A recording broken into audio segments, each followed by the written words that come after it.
Pak Jokowi pengen pindahin ibu kota, gitu ya. Saya tahu banyak bapak ibu mendoakan saya. Amin. Ya kalau orang tanya sama saya, kenapa bisa berdiri di sini? Saya bilang karena anugerah Tuhan dan doa dari banyak orang. Jadi itu yang saya yakinin. Kalau saya komentarnya jangan terlalu banyak, makin banyak makin ngaco biasanya. Ngaco buat pihak yang tidak suka gitu loh. Kasih kopi, berarti sekarang di atas kepala saya diletakkan tanggung jawab untuk anak-anak, untuk suku Dayak. Saya waktu disampaikan itu, saya sangat bersyukur.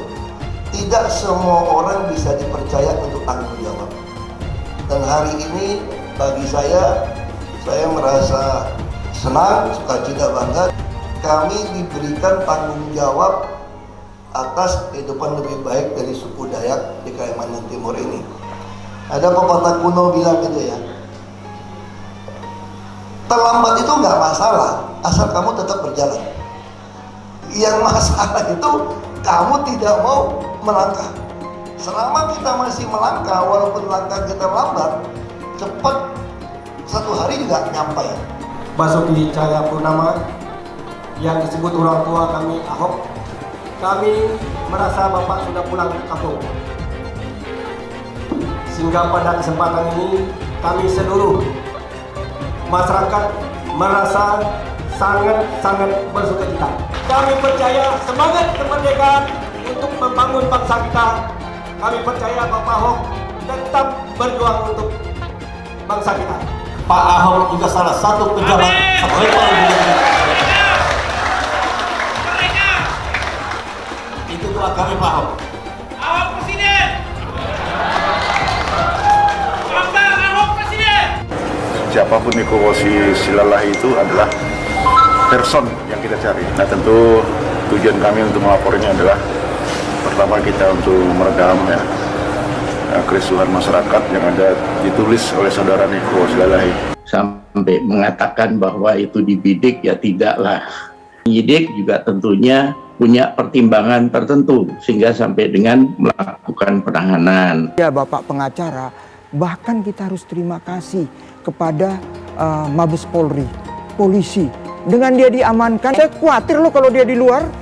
Ngeri saya, mereka udah datang ke Jakarta kok. Apapun, Edi itu kader PKS loh, caleg loh. Cuma dia nggak jadi. Saya lihat nggak ada, partainya diam-diam aja, nggak ada permohonan maaf dan lain sebagainya. Akhirnya Edi juga yang ngomong. Pening juga aku tante. Saya ngerti lah Pak, kan dia PKS. Memang kalau PKS itu apa aja nggak setuju gitu. Tapi rakyat bisa mengerti. Kalau PKS nggak setuju, artinya baik apa yang kita lakukan. Apapun yang dia bicarakan di dalam YouTube itu adalah produk PES gitu loh. Kalau saya lihat sih memang udah jadi target lah. Ya kalau saya lihat terlalu dipaksakan gitu loh. Keluarnya surat penahanan terlalu dipaksakan kalau menurut saya. Walaupun memang kita sudah tahu lah bakal ditahan. Sebelum datang itu Pak Edi sudah tahu bakal ditahan.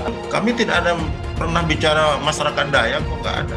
Pak Edi nggak pernah nyinggung-nyinggung masyarakat Dayak kok di situ. Hanya tempat jin buang anak aja. Itu aja. Yang ribut kan sekarang masyarakat Dayaknya yang ribut. Terhadap saudara EM, penyidik melakukan penangkapan dan dilanjutkan penahanan karena dikhawatirkan melarikan diri, dikhawatirkan menghilangkan barang bukti, dikhawatirkan mengulangi perbuatannya kembali. Zaman 10 tahun ya. Edi Mulyadi nantangin ditahan, saya dibidik. Saya dibidik bukan karena ucapan tempat jin buang anak. Saya dibidik bukan karena macan yang mengeong. Tapi karena saya dibidik, karena saya dikenal kritis. Sampaikan kepada Edi Mulyadi bahwa monyet genderuwo kuntilanak yang dikatakan beliau sekarang ada di Jakarta untuk mencari beliau. Yang dikatakan kuntilanak genderuwo sebenarnya adalah Edi Mulyadi itu. Edi Mulyadi CS menghina kami, tempat kami sebagai tempat pembuangan anak jin. Kepada kamu Edi Mulyadi, kami sekarang ada di Jakarta. Ya. Kami ada sekarang di Jakarta. Kami akan jemput kamu. Kalau dia tidak tahan maka kami akan eksekusi dan bawa dia ke Kalimantan untuk sidang adat Pak. Baik, saya mendukung kasus Edi Mulyadi ini diselesaikan secara hukum adat dan budaya. Kami akan kawal kasus ini sampai selesai. Yang dilakukan oleh Edi Mulyadi, saya merasa terhina. Ya, merasa sangat terhina. Karena dia menganalogikan ya, Kalimantan itu sebagai daerah tempat jin buang anak. Tempat yang sangat terpencil, hantu belau, genderuwo yang ada di sana. Hei Bung, Kalimantan itu ya sejarahnya bisa dirunut sampai 8.000 tahun sebelum Masehi. Lalu kenapa Edi Mulyadi dan teman-temannya mengatakan bahwa itu tempatnya segala gondoruo, ya, kuntilanak dan monyet yang hanya layak ditinggalin monyet. Jadi jangan dikira hanya bilang maaf deh, it's okay. Lalu cari pembenaran. Ah, maksud gua kan begini, nenek lo. Itu maksud lo, jangan paksa gua ke dalam alam pikiranmu. Ibu kota itu akan diisi oleh siapa? Ya. Siapa yang mau beli? Apakah Gondoruo atau kuntilanak, tempat jin buang anak, itu maksudnya adalah kira-kira begitu. Sehingga saya berpendapat hanya monyet yang pindah ke situ. Kata-kata hanya monyet itu ditujukan kepada orang-orang yang pindah ke Kalimantan. Pancasila Soekarno, ketuhanan ada di pantai. Anak Tuhan dari mana? Kalau Yesus anak Tuhan, bidangnya siapa?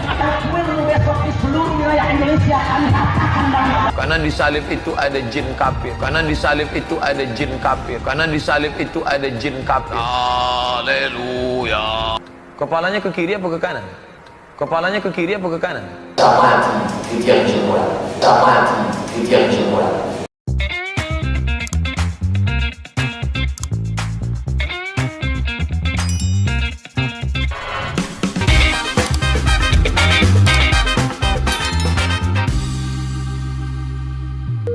Video ini hanya untuk mereka yang punya logika. Bagi yang tidak punya logika, skip aja. Sebagai kita warga masyarakat Indonesia yang memiliki semangat, maka kita berkenan mengucapkan salam kemerdekaan itu merdeka. Saya hormati dari kedatangan Bapak Basuki Cahayapurnama yang disebut orang tua kami Ahok, sehingga pada kesempatan ini kami seluruh masyarakat merasa sangat bersukacita, di mana Bapak selaku orang tua kami merasa Bapak sudah pulang ke kampung. Banyak orang tua kami menangis mau ketemu dengan Bapak.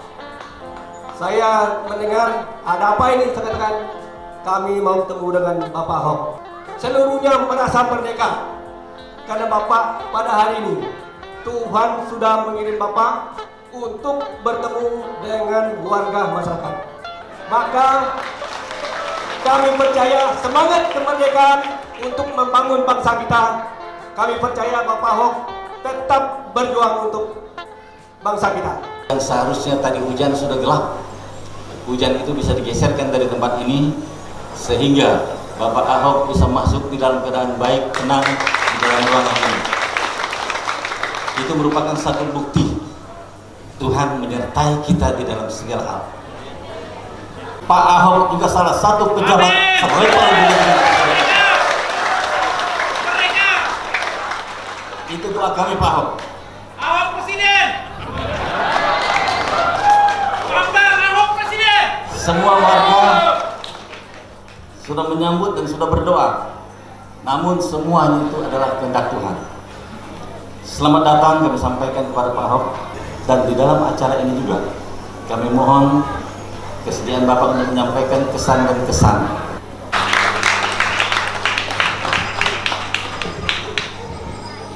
Mohon maaf, saya harus bawa contekan. Dan saya hormati juga Pak Eslon Palan dari Lembaga Adat Kelurahan Budaya Pampang. Untuk juga para ibu-ibu, adik-adik, anak-anak semua, dan tentu juga para yang dituakan di sini dari suku Dayak kayaknya di sini, tentu juga beberapa tokoh adat, pasti pemuda, ibu-ibu semua. Saya mau sampaikan shalom. Saya pertama-tama terima kasih. Selama ini saya tahu banyak Bapak Ibu mendoakan saya. Amin. Ya, kalau orang tanya sama saya kenapa bisa berdiri di sini, saya bilang karena anugerah Tuhan dan doa dari banyak orang. Jadi itu yang saya yakinin. Jadi waktu saya keliling beberapa negara itu, kalau saya lihat beberapa daerah-daerah sukunya segala macam ya, yang paling lebih dalam itu suku Maori di New Zealand. Itu ada beberapa suku. Nah saya jangan salah tulis, nanti salah lagi, nanti itu pas marah sama saya. Tapi saya akuin gitu ya, saya katakan budaya kita sebetulnya tuh jauh lebih kaya, lebih berwarna dibandingkan luar negeri sebetulnya. Tapi masalah kita tuh selalu infrastruktur. Jadi kalau di sana tuh dibangunin betul semua. Nah saya bukan kompor ya, jangan kompor meleduk lagi. Saya berpikir di sini tentu yang dari dulu selalu sama adalah tidak memanfaatkan alam dengan baik. Sebetulnya kalau kita mempunyai hutan lindung atau hutan apapun ya, hutan adat, itu kan bisa dikelola dengan baik. Itu tempat wisata yang paling baik, wisata hutan segala macam, sehingga kita bisa memperkenalkan budaya Dayak dengan baik. Cara berburu, cara hidup itu di luar negeri dipelihara. Bahkan kami sampai di Norwegia, itu yang namanya orang-orang Viking guys, Viking udah kayak gitu, itu dibuat kampungnya tuh, gimana cara mana, gimana cara nombak, itu tempat wisata yang sangat baik. Waktu saya bayangkan, wah kita di Kalimantan Dayak lebih seru sebetulnya kalau kita pikirkan. Nah ini kalau ada hutan disediakan untuk ini, saya kira belum terlambat. Walaupun sebetulnya kalau dari pesawat, hutan Kalimantan itu hampir nggak ada sebetulnya. Bukit Soeharto saja sudah lama isunya, apalagi ditambah dengan lubang-lubang bekas tambang ya. Ini sama kasusnya dengan Bangka Belitung juga. Nah saya nggak mau komentari lah, nanti ada yang keki, ada yang panas kuping lagi sama saya. Kita bisa sediakan satu hutan yang besar, kayak hutan lindung, tapi itu bisa dimanfaatkan untuk wisata, untuk budaya Dayak. Jadi kita harus kembangkan wisata sehingga penghasilan ini lebih baik. Karena memang kita memang lebih suka, orang sekarang lebih suka balik ke hutan gitu. Ini kalau banyak saya komentar. Kalau saya komentarnya jangan terlalu banyak, makin banyak makin ngaco biasanya. Ngaco buat pihak yang tidak suka gitu loh. Jadi ngomongnya ya makin lama makin repot saya.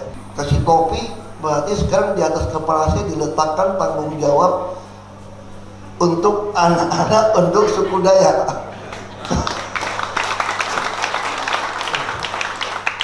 Saya mau nolak gitu ya? Enggak. Saya waktu disampaikan itu, saya sangat bersyukur. Tidak semua orang bisa dipercaya untuk tanggung jawab. Dan hari ini bagi saya merasa senang, sukacita, bangga dengan istri saya.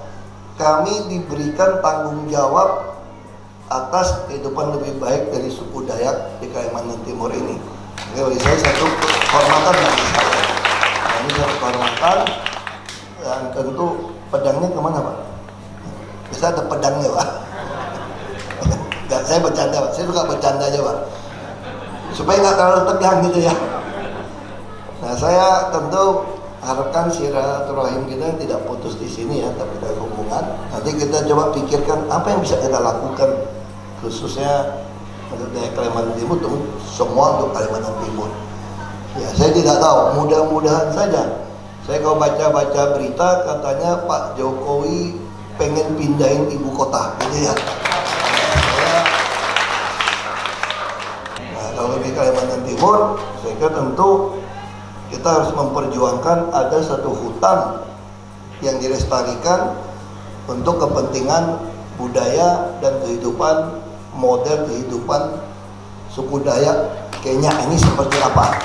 Saya kira itu yang penting supaya itu dimiliki, karena bagaimanapun juga kalau kita memiliki satu tempat itu sampai berapa ribu tahun pun budaya ini tetap tahu aslinya seperti apa.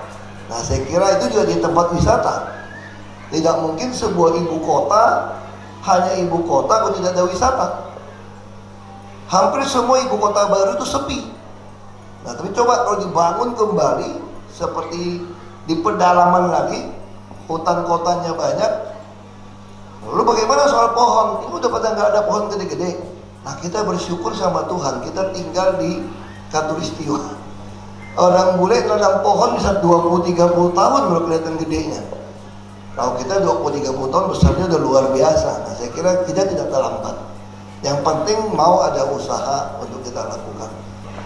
Ada pepatah kuno bilang gitu ya, terlambat itu nggak masalah, asal kamu tetap berjalan. Yang masalah itu kamu tidak mau melangkah.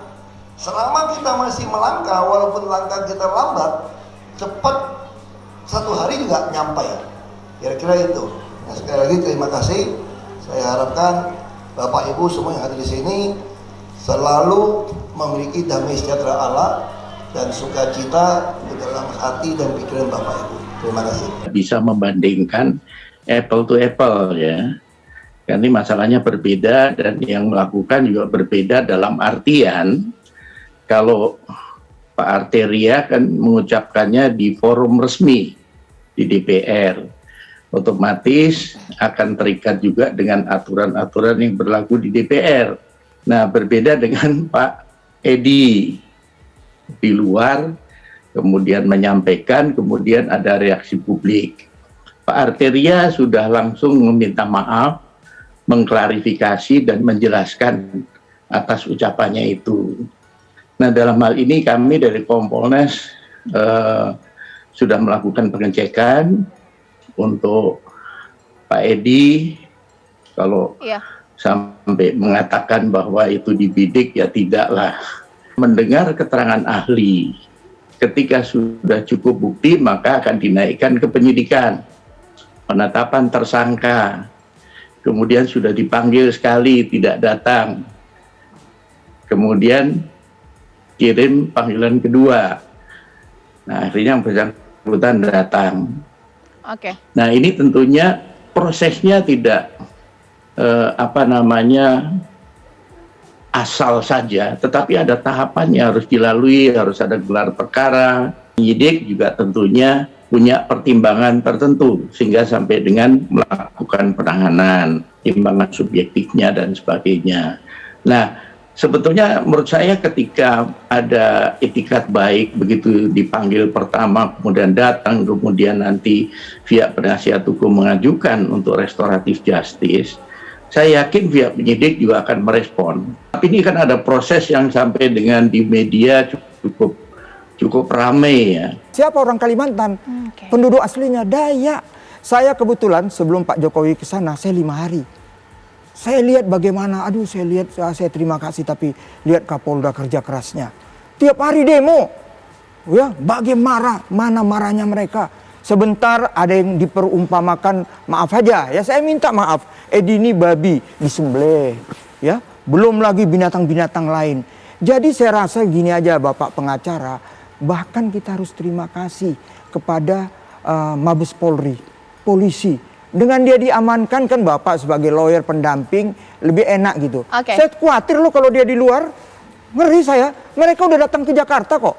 Hal-hal seperti ini. Jadi kita udahlah. Video ini hanya untuk mereka yang punya logika. Bagi yang tidak punya logika, skip aja.